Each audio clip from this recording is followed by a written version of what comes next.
ఒక్కసారి కొమ్మూరి గోల్డ్ కి కాల్ చేయండి. తాకట్లో ఉన్న మీ బంగారాన్ని విడిపించి మార్కెట్ ప్రైస్ కి వాళ్ళు కొనుక్కుని మిగతా డబ్బులు మీకు ఇచ్చేస్తారు. హాయ్, వెల్కమ్ టు మనం టీవీ. మనం టీవీ ఉంది మన కోసం.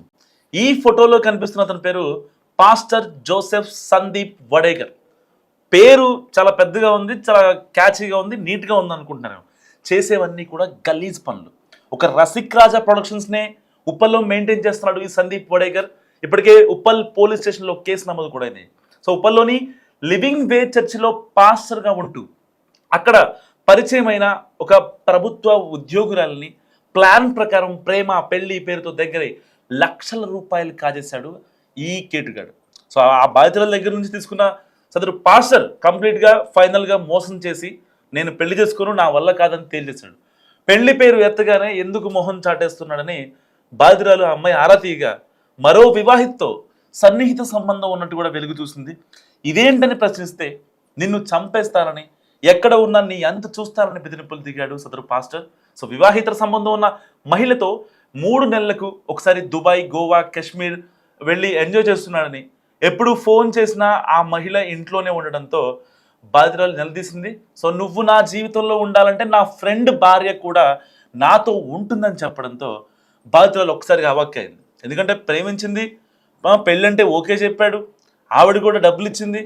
మళ్ళీ ఇప్పుడు కట్ చేస్తే నా ఫ్రెండ్ వాళ్ళ వైఫ్ని కూడా నాతో ఉంటానంటే ఈ ఆడది సహిస్తుంది. So church pastor Joseph Sandeep వడేకర్తో ప్రాణహాని ఉందని బాధితులు ఆధారాలతో సహా పోలీసులకు ఫిర్యాదు చేసింది.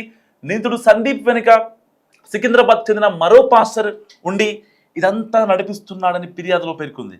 కేసు వెనక్కి తీసుకోవాలని బెదిరింపులకు దిగుతున్నట్లు కూడా ప్రభుత్వ ఉద్యోగిని ఆవేదన వ్యక్తం చేసింది. పోలీసులు కేసు నమోదు చేసి దర్యాప్తు చూస్తున్నారు. సో అంటే పాస్టర్ల ముసుగులో మరొక కొత్త కోణం బయటపడిందని చెప్పుకోవచ్చు. ఇప్పటికే చాలామంది పాస్టర్లు హైదరాబాద్లో ఒకళ్ళు కాదు, ఇద్దరు కాదు, దాదాపుగా 100 మంది పాస్టర్ల భాగవతాలు గత 5 ఏళ్లలో మనం చూసాం. సో అంటే ఏ మతాన్ని కించపరచాలని కాదు, ఎవరికి కోపం తెప్పించాలని కాదు, లేకపోతే ఇంకొకరిని హైప్ చేయాలనే రీజన్ కాదు. సో ఆన్ రికార్డ్స్ మాట్లాడుకుంటే గత 5 ఏళ్లలో చాలామంది పాస్టర్ల భాగవతాలు మనం చూస్తూ వస్తున్నాం. సో ఎదురుగా ఉన్నప్పుడేమో అందరూ వచ్చారు, ప్రార్థన చేసుకున్నప్పుడు మంచిగా దేవుడి పాటలు పాడతారు, దేవుడి కీర్తనలు చెప్తారు, అంతా బాగుంటుంది. కానీ కట్ చేస్తే సాయంత్రానికి ఈ యొక్క వ్యవహారాలన్నీ బయటకు వస్తాయి. ఎవరైతే మాకు ప్రార్థన చెయ్యండి, మా కొడుకుల కోసం, మా కూతుళ్ళ కోసం, మా ఫ్యామిలీ బాగుండాలని ఎవరైతే లేడీస్ అనుకుంటారు, బేసిక్గా అందరు లేడీస్ అంటే వాళ్ళ ఫ్యామిలీ గురించి ఆలోచించే క్రమంలో ఇలాంటి దొంగ వాళ్ళకి బలైపోతుంటారు అనమాట. సో దొంగ బాబాలకి వెళ్ళిన వాళ్ళు చూసాం, దొంగ పాస్టర్ల ముసుగులో బలైన మహిళల్ని చూసాం, లేకపోతే ఏదో ఫేవర్ చేస్తున్నామనే ఒక నెపంతో, మేము మీకు ఫేవర్ చేస్తున్నాం, ఫేవర్గా ఉన్నాం అనే ఒక నెపంతో దగ్గర ఇలాంటి పనులు చేస్తున్నాడు ఈ పాస్టర్ సందీప్ వడేకర్. ఒకరు కాదు, ఇద్దరు కాదు, వీడి ట్రాప్లో 15 మంది అమ్మాయిలు ఉన్నారు.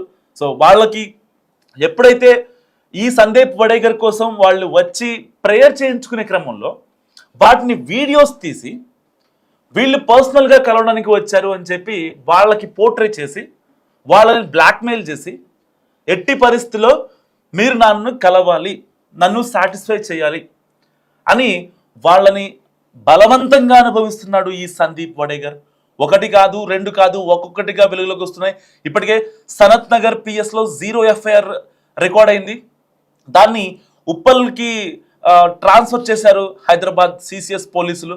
సో పర్టికులర్గా అంటే ఇలాంటి పాస్టర్ల ముసుగులో కూడా ఇవి జరుగుతున్నాయంటే నిజంగా అంటే ఏ మతానికి సంబంధించిన వాళ్ళైనా అమాయకులు ఇంకెవరిని నమ్మాలి?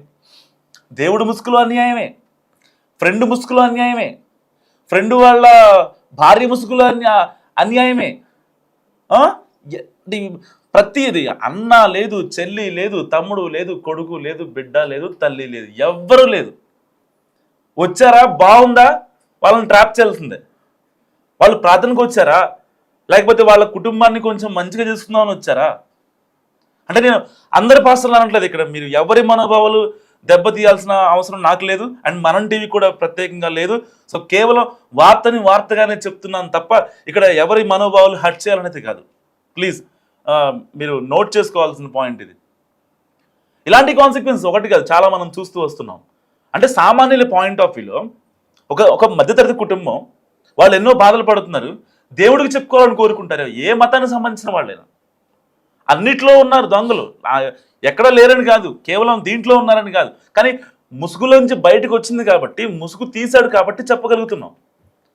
అంటే ఇప్పుడు ఒక పాసర్ హోదాలో ఉండి అక్కడ పాటలు పాడుతూ వాళ్ళందరినీ మంచిగా చూసుకుంటూ వాళ్ళకి ప్రార్థన చేస్తూ మంచిగా ఉండాల్సిన పాస్టర్లు కూడా ఇలాంటి నీచ పనులు, ఇలాంటి పాడు పనులు చేస్తే రేపొద్దున అంటే ప్రార్థనకి వెళ్ళిన ఏ మహిళ సేఫ్ అని అనుకోవాలి? ఇంట్లో ఉన్న భర్తలు కావచ్చు, లేకపోతే వాళ్ళ పిల్లలు కావచ్చు. ఇలాంటి పాస్టర్తోన మనం ప్రార్థన చేయించుకుంది అని అనుకోరా? ఒకటి కాదు, రెండు కాదు, అంటే ఎటు పోయినా సరే ఒక మహిళకి ప్రార్థనా స్థలానికి వెళ్ళినా, ఆఫీస్కి వెళ్ళినా, లేకపోతే బయటికి వెళ్ళినా, మార్కెట్కి వెళ్ళినా, ఏదైనా ట్రావెల్ చేస్తున్నా, ఏదైనా సరే అన్ని ఇబ్బందులే కదా. అంటే మీ కామవాంఛ కోసం ఎంతకైనా దిగజారుతారా మనిషి? ఒక క్యారెక్టర్ అంటూ ఉండదా? ఎంతమందికి మీరు ఇప్పుడు దాకా ఎంత ఇబ్బందులు పెట్టుంటారు?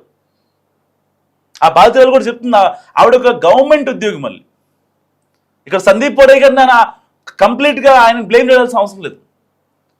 ఈ యొక్క ప్రభుత్వ ఉద్యోగులు ఎవరైతే అమ్మాయి ఉందో ఆ అమ్మాయి గ్రూప్స్ రాసింది, ఒక సక్సెస్ఫుల్ కెరియర్ చూసింది, ఆవిడ జీవితం సక్సెస్ అయింది.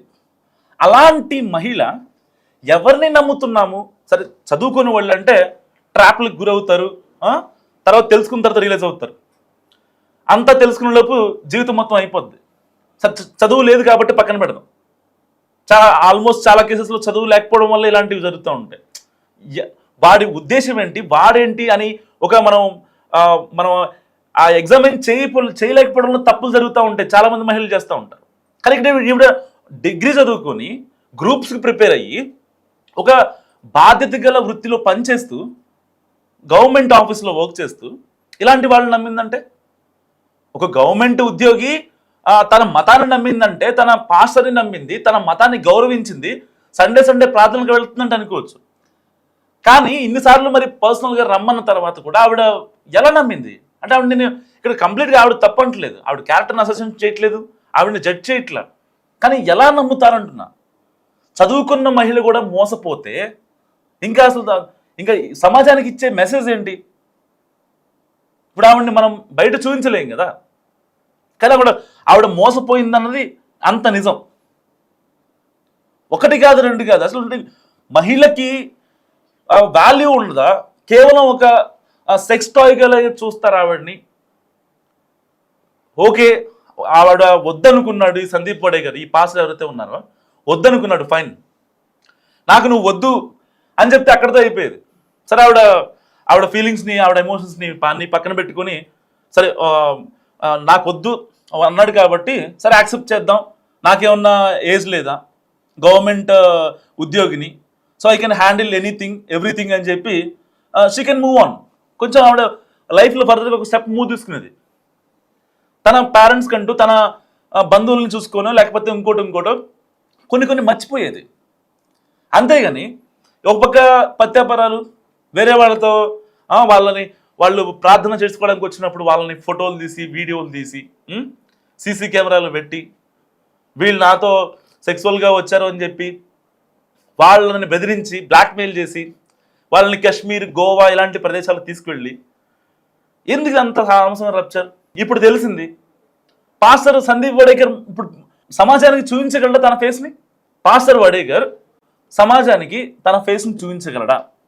ఇంకొకసారి ఆ యేసు ప్రభు సన్నిధిలో ఒకసారి ఆ పాట కానీ లేకపోతే ఆ కీర్తనలు కానీ పాడే ఛాన్స్ ఉందా? ఒక్క వాక్యం వచ్చిన ఎవరైతే ఆ కమ్యూనిటీ సంబంధించిన భక్తుల మధ్య ఆ ప్రార్థనా మందిరంలో ఇంకొకసారి పాడగలడా? ఎంత గిల్టీ ఫీల్ ఉంటుంది. అక్కడ తనను పరువు పోగొట్టుకున్నాడు, ఇక్కడ వీళ్ళ పరువు పోగొట్టుకున్నాడు. ఇప్పుడు ఆ ఆఫీస్ సంబంధించిన లివింగ్ వే చర్చికి సంబంధించిన ఆ చర్చ ఏదైతే ఉందో దానికి సంబంధించిన తన ఆఫీస్, దాంట్లో కూడా ఇప్పుడు సోదాలు జరుగుతున్నాయి. ఇంకా ఎంతమంది ఆడవాళ్ళు బయటకు వస్తారో తెలియదు. వీళ్ళందరూ ఒంటరి మహిళలు, లేకపోతే నిరాశ్రయులైనటువంటి వాళ్ళు, లేకపోతే డివోర్స్ అయినటువంటి వాళ్ళు, వీళ్ళే టార్గెట్. ఇదొక దందా అయిపోతుంది రోజు రోజుకి.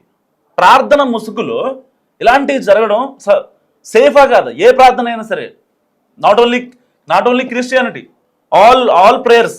సో మస్తుగా కామెంట్ చేసి ప్రయత్నించండి. చూస్తున్నాండి మనం టీవీ.